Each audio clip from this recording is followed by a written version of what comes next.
What role did President Tinubu play as APC gets new chairman?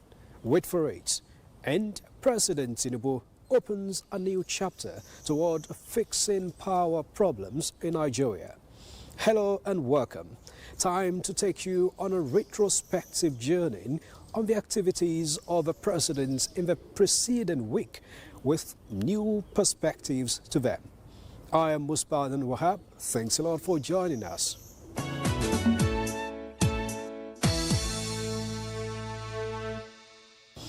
The new chairman of the All Progressives Congress, APC, Professor Nentawe Yewada, says his immediate task is to unite and expand the party in order to fulfill the expectations of Nigerians from the renewed Hope administration. Professor Yewada emerged the new chairman of the party at the 14th National Executive Committee meeting of the ruling party, attended by President Bola Tinubu in Abuja. President Bola Tinubu here as his party takes another decisive step. The party growing bigger too, 23 and still hoping for more since the addition of Delta and Akwa Ibom to the APC states. The resignation of a former chairman, Abdullahi Ganduje, created a huge vacuum to be filled. I, Senator Hope Uzodinma, Chairman of the Progressives Governors Forum, Governor Hope Uzodinma of Imo State, moved the motion. And Speaker, House of Representatives Tajuddin Abbas seconded for the exigencies to rezone key positions in the party's National Working Committee. I do hereby second.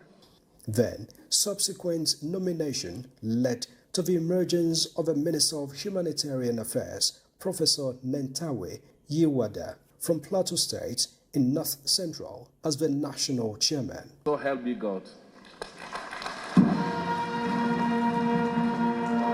Professor Yewada now wears the big cap when the party aims at greater stability and popularity as the ruling party. That I will work with everybody in the party, I'll unite the party, I'll build the party, I'll expand the party with you as the focus and the building block and the support that I will require to drive the party as needed by all of us so that we can fulfill the dream of Nigerians who have reposed their hope in the Renew Hope agenda. Congratulations. Congratulations from the leader of the party. But the president quite understands the huge task ahead and the enormity of expectations. Nigerians are still complaining at grassroots. To you, the governors, you have to wet the grass more.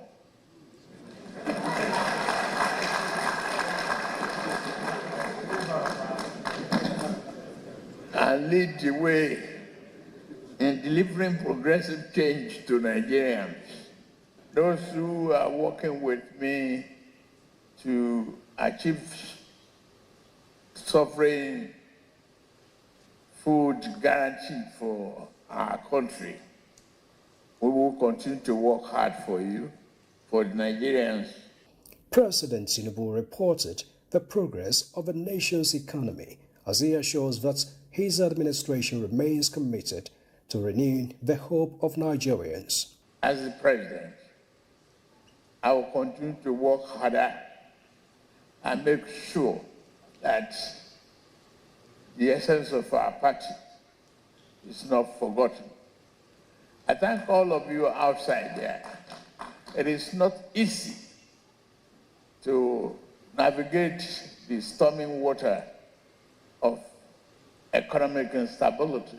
Now that the economy is stabilized, no other fear for the country except upward movement and sustained growth, I can assure you. And as the NEC pays respect in memory of former President Muhammadu Buhari, the late Awujale of Ijebuland, and Alhaji Aminu Dantata, President Tinubu appreciated his deputy, Vice President Kashim Shettima, for leading a befitting national burial program for late former President Buhari.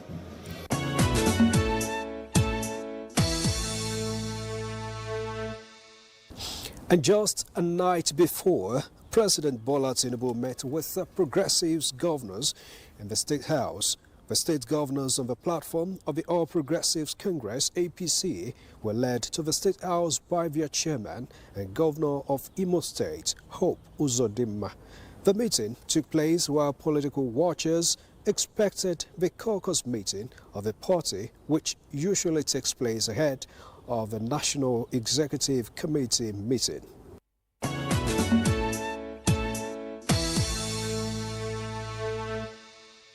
Now, let's get new perspectives to the emergence of a new chairman for the All Progressives Congress, APC.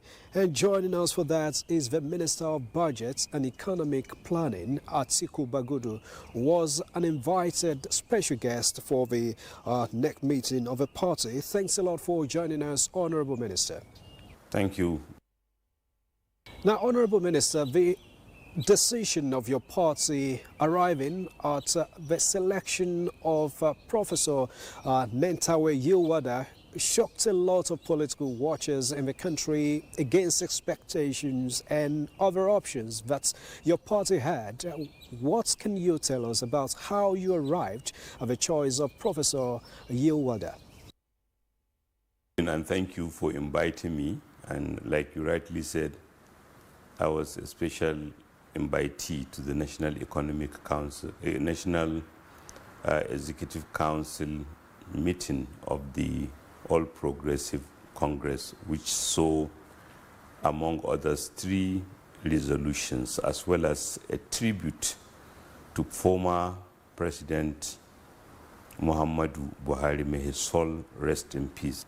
An election of a new national chairman, who was the immediate past Minister of Humanitarian Affairs, is not surprising, because the APC started out as a rule-based institution. We have had chairmen in the past, and in the last few weeks we saw the resignation of Dr. Abdullahi Umar Ganduje, former governor of Kano, who resigned his position as chairman, thus creating a vacancy. And the party, consistent with its internal interrogation to ensure that all are taken on board, once again rezoned the national chairmanship to the North Central. Recall, before Dr. Abdullahi Umar Ganduje, it was Senator Abdullahi Adamu from the North Central. So it's not surprising that the position was zoned back. It was unanimous. It was voted for. Secondly, the new national chairman was a gubernatorial candidate of our party in the 2023 general election. And he proved his capacity, and Mr. President appointed him as a minister in charge of humanitarian affairs. So he's, by every stretch of imagination, qualified, and even the quality, a professor of engineering, shows the party that believes that parties are important institutions. They should be staffed and managed and led by people with capacity.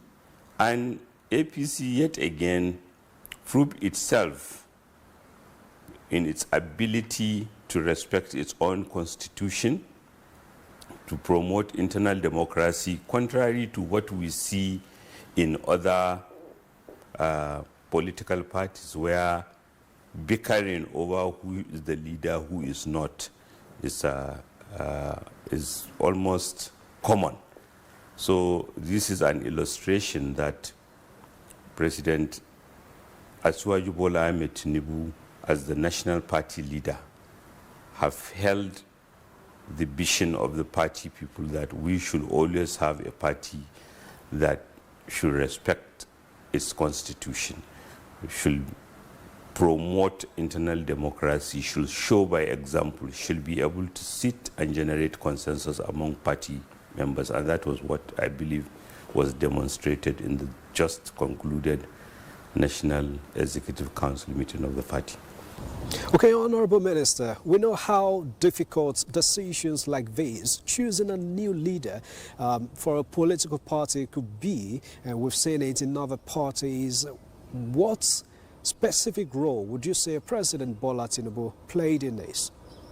Well, first you have to go back to the very evolution of the party itself, the merger that brought the All Progressive Congress together, which, as you might know or you will have read, or as everyone widely acknowledged, President Asiwaju Bola Ahmed Tinubu has a pride of place, together with other party leaders, in particular our late President Muhammadu Buhari, bringing the APC and the vision that it should provide fair opportunity to all. It should unify the country.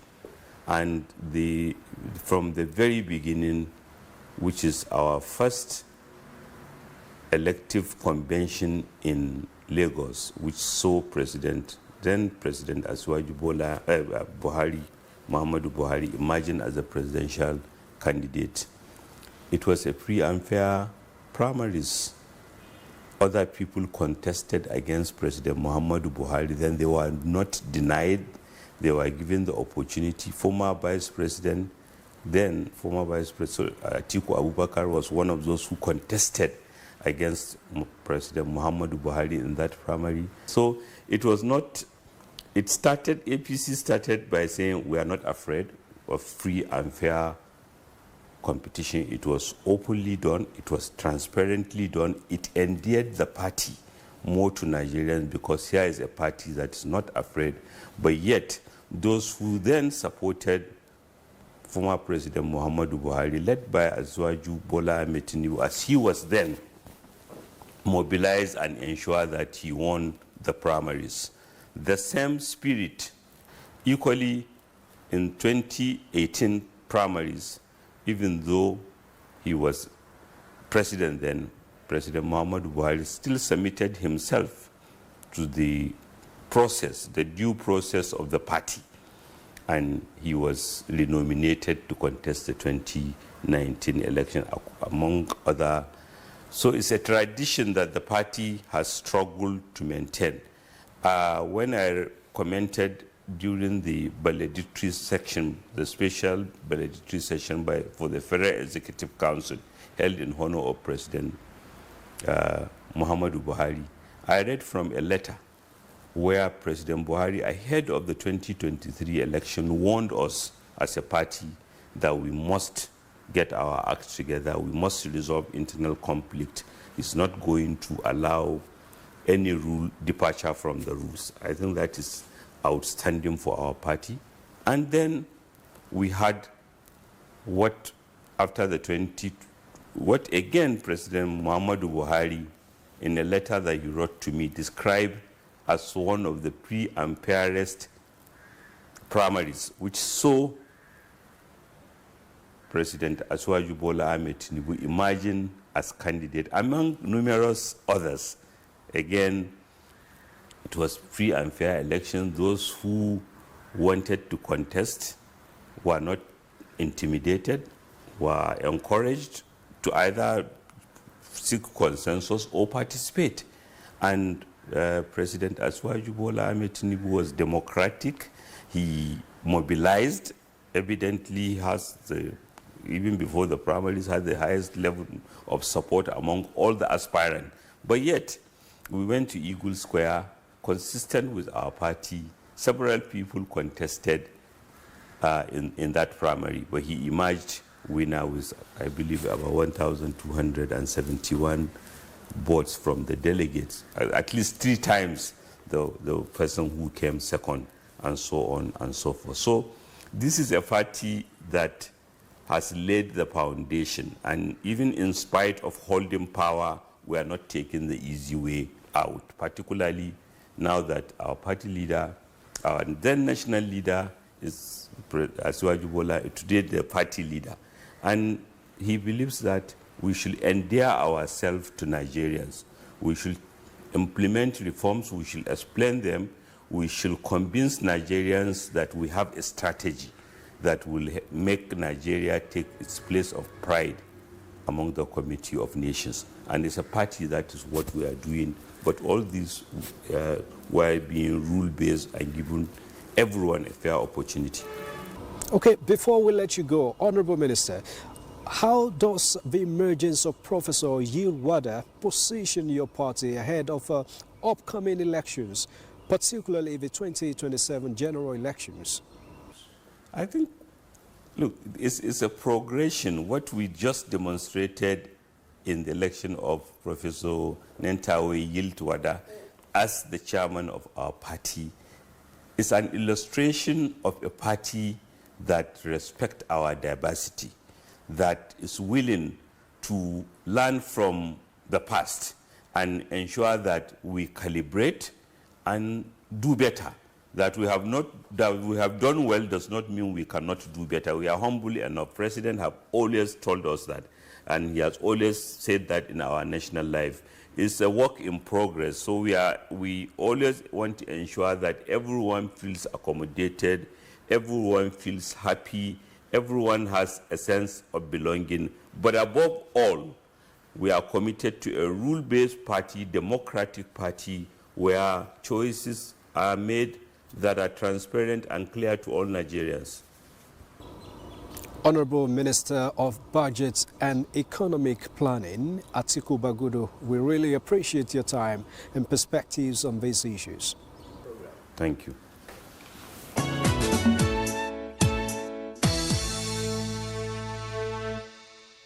And to other issues, President Bola Tinubu has promised support and steps towards addressing challenges confronting the power sector, particularly in the generation section of the value chain. President Bola Tinubu addressed chairmen of the power generation companies led to the State House by the Minister of Power, Adebayo Adelabu. President Bola Tinubu is opening a new chapter to solving another fundamental challenge in Nigeria, power.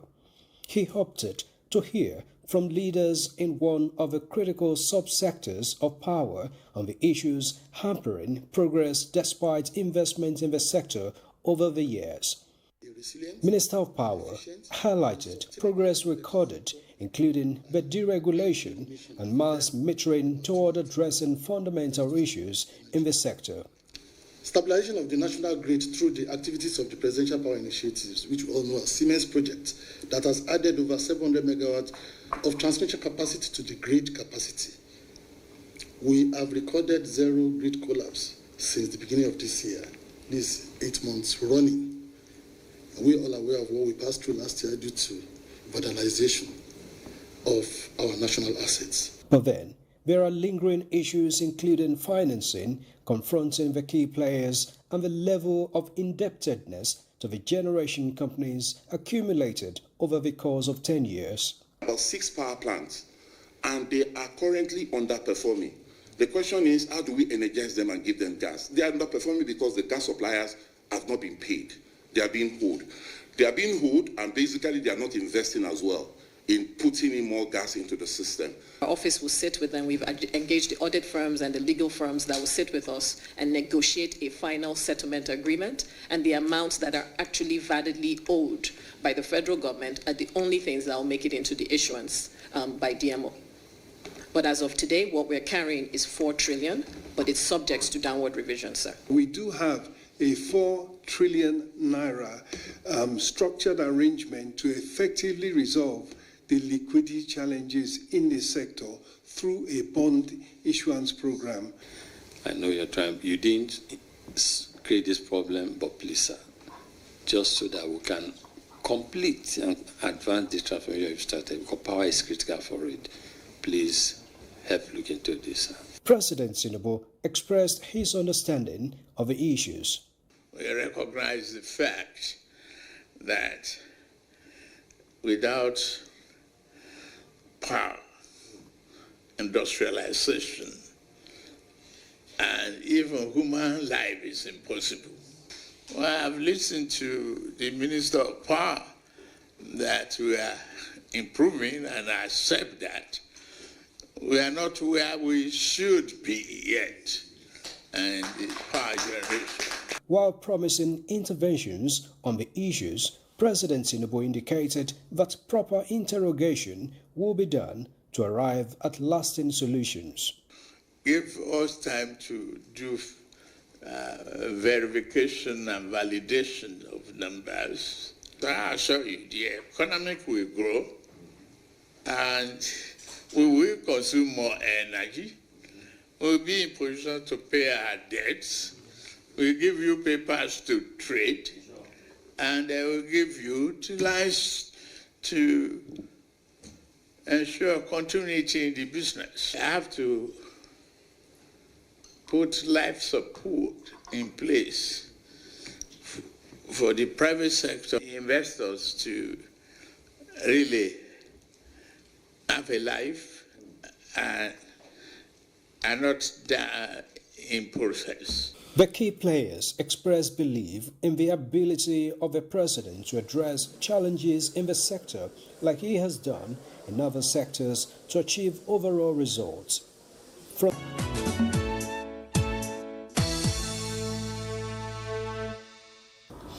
And President Bola Tinubu also on Friday met with his old colleagues who were the pioneer governors in the Fourth Republic beginning in 1999.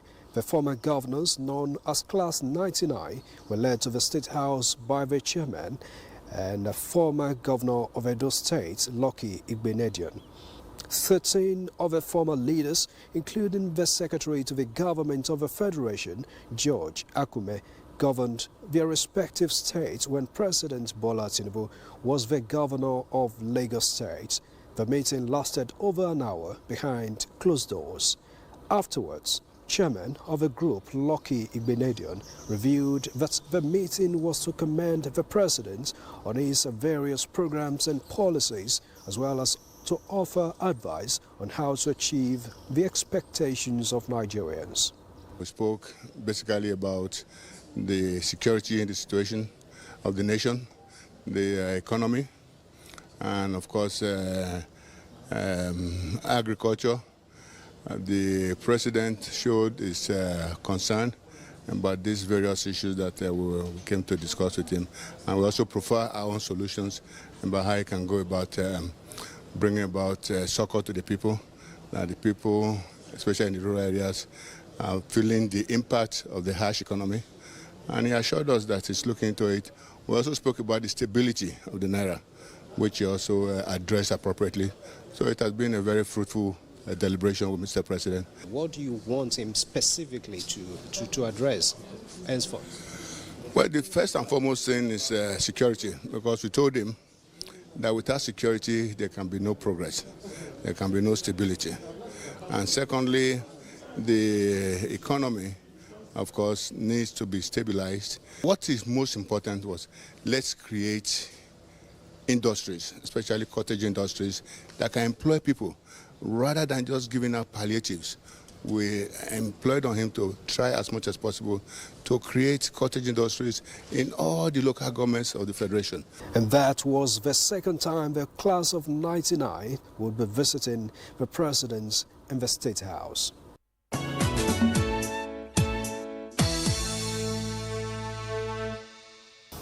And before the week rounded off, the President received his counterpart from the Gambia, Adama Barrow. The Gambian President and his wife, Mrs. Fatoumata Bah Barrow, were received by the Nigerian President and the First Lady, Oluremi Tinubu, at the State House Friday evening. Mr. Barrow visited to condole with President Tinubu over the passing of his predecessor, former President Muhammadu Buhari, who died recently in London and buried in his hometown of Daura. I came to extend my condolences to him and to the family of the former President Muhammadu Buhari. As I just spoke to the president, I told him Buhari was our colleague. He was a friend and he was a brother. He was a father figure to us. And he was a very humble president. A great man, a great president, a great leader. And I think his humbleness, we should all emulate him.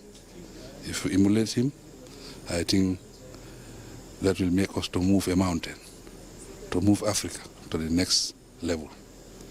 Me personally, he contributed for me coming to power. He contributed to make sure that the voice of the Gambian people is respected. He contributed to consolidate democracy in our country. Because of this reason, I cannot be ungrateful. My consent would not have allowed me to rest without coming here to share my respect with the president and the family of Mr. Buhari. We will remember him. He will not be forgotten because he has a legacy. His legacy was a good legacy.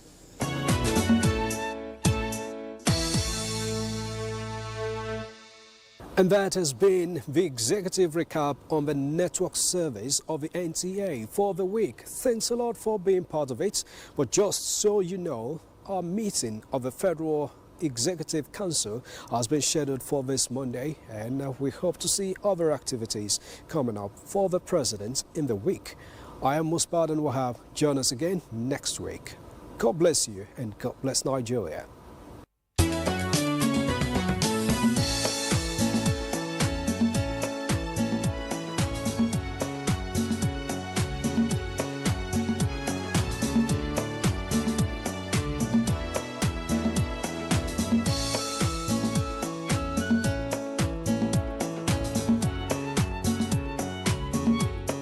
Confidence is there. Hope is back for Nigeria.